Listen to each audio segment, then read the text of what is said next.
So recently, Donald Trump decided that he was going to praise ExxonMobil to no end. That's kind of curious. Now, he loves him some ExxonMobil. That's why he made Rex Tillerson their CEO, the Secretary of State. That's unbelievable. He decided to do a media blitz. In fact, BuzzFeed describes it as such. They say the president's media blitz came within hours of a meeting with Tillerson, the former ExxonMobil CEO, who was once the company's largest single shareholder. Well, now let's see, is that true? I mean, was he really that complimentary of ExxonMobil?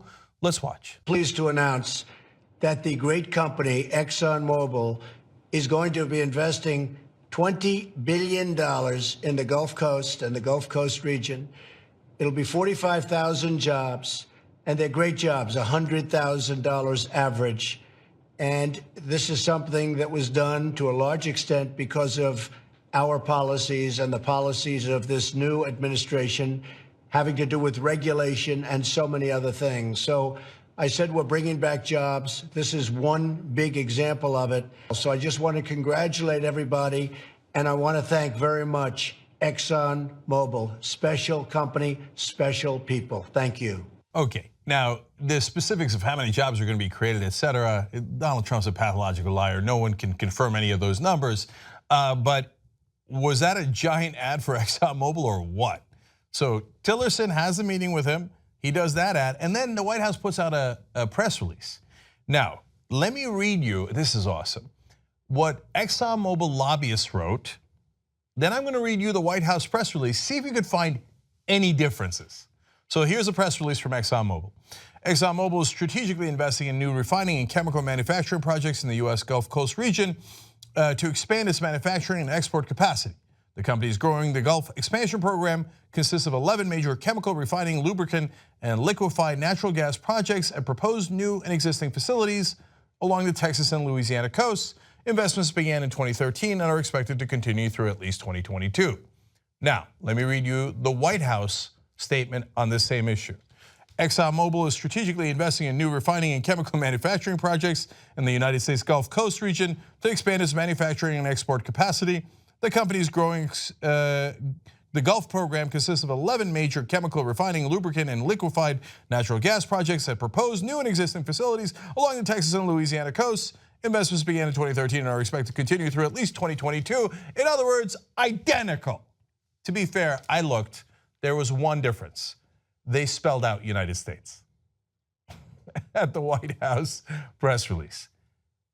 They're doing giant ads for this giant oil company. What in the world is going on? Now, Time explains, through the statement and subsequent tweets, President Trump heavily complimented Exxon, which was most recently run by Trump's Secretary of State Rex Tillerson, for promoting job growth in the US. Now, there's two elements to this story. One is, this is what Russia wants. It is no exaggeration at all. The Russians had a $500 billion deal with which American company? You want to guess? ExxonMobil.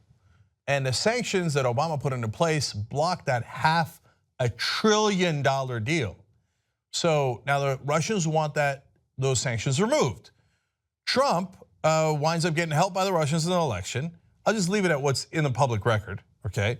And then all of a sudden, the Russians' best friend, Rex Tillerson, the guy that they had that $500 billion deal with, Rex Tillerson, the head of ExxonMobil, becomes the Secretary of State. Then Tillerson meets with Trump. A couple of hours later, Trump is like, oh my God, ExxonMobil. It's so awesome, I love ExxonMobil. Now there's a second component to this. So, Exxon gets what it wants, the Russians get what they want. But there's the problem with conflict of interest. Now, Rex Tillerson was a former CEO. As he became the Secretary of State, he said, no, I'm going to get rid of all my interest in ExxonMobil. But did he? He said at the time that there would be, quote, a complete and clear and clean break. He also said, and again, I told people I don't even want the appearance that there's any connection to myself and the future fortunes up or down of the ExxonMobil Corporation. Now, let's tell you the amount of money that he had in there and what he's done with it since. Before becoming Secretary of State, as reported by BuzzFeed, Tillerson owned 600,000 shares of Exxon stock, in addition to 2 million deferred shares that would have been given to him over 10 years. Now, he apparently, well, let me give you the exact details. As of December 31st, Tillerson was officially retired from ExxonMobil. He vowed to forego unpaid bonuses, which lost him about $4 million. Now, give him credit on that, so he puts aside $4 million in bonuses. Now, and he's officially retired. Does that mean he got rid of all of his shares? First of all, the majority of the shares go to this. In a January 3rd press release, Exxon announced it would place payments related to deferred stock somewhere in the neighborhood of $160 million into a trust that would be run by an independent trustee. Now, I don't know the specifics of how that works, but he still has those shares. How blind could it be? Maybe they have a way of making it really blind. Do they sell the shares? That is very difficult for me to determine looking at it from the outside.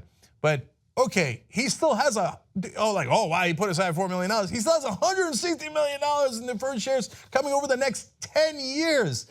So are his fortunes tied to ExxonMobil? Of course they are. Okay, but that's the good news. Now let me show you the bad news. If Tillerson retained all of the 600,000 shares, these are the ones that did not go into the blind trust, they would have on Monday been worth $49.7 million. So he was supposed to get rid of those because he already has those shares.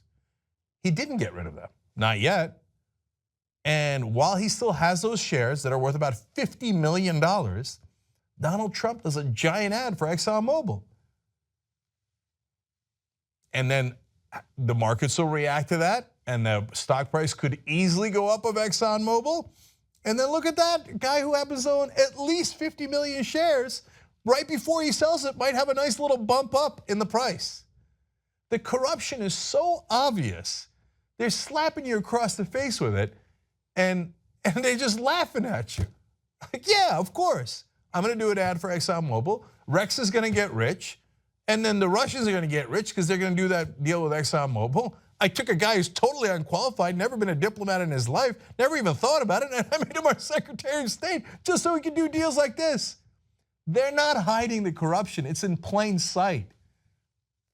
In fact, it's almost as if they're Dr. David D. Schultz and the voters are John Stossel. Go back to video 6 for me, Jesus. This is what they're doing to you guys. I think this is fake. You think it's fake? What's that? Is that fake?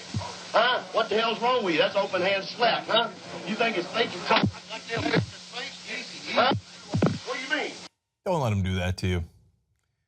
Fight back. They're not even doing you the decency of hiding the corruption. They think, what are you going to do? It's an open-handed slap, but you're not going to do anything but run away. We already hired one investigative reporting team thanks to you guys. Let's hire the second right now. Go to tytnetwork.com/go.